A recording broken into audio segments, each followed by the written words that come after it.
नमस्कार, मी हर्षवर्धन साळवे आणि आज आपण आलो आहोत 1049 न्यू नानापेठ मिलिंद मंडळाच्या बॅक साईडला चिंचाच्या झाडाखाली। आणि या ठिकाणी तुम्ही पाहू शकता की हे जे काही वॉशरूम आहे याची झालेली ही दुरावस्था आणि गेल्या 1 महिन्यापासून हे पत्र व्यवहार आम्ही महानगरपालिका आयुक्त आणि भवानीपेठ क्षेत्रीय कार्यालय यांच्याकडे करत आहोत, पण कुठल्याच प्रकारे ह्याचा रिप्लाय अजून आलेला नाही। व तिथं गेलं तर ते नंबर देते ते वॉर्ड ऑफिसर किंवा अन्य पदाधिकाऱ्यांचे, तर ते कुठल्याही प्रकारे दाद देत नाहीये। आणि तुम्हाला आता दाखवतो मी इथल्या शौचालयाची झालेली ही दुरावस्था।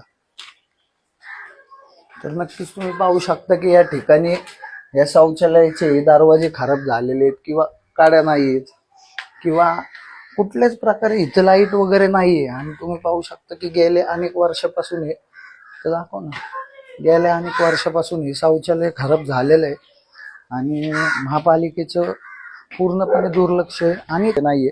या ठिकाणी तुम्ही पाहू शकता की इथल्या तुटलेल्या फरशा असतील किंवा अन्य काही गोष्टी किंवा ह्याचे पाईपलाईन खराब झालेले आणि पूर्णपणे ह्याचं डागडुजीकरण राहिलेलं आहे।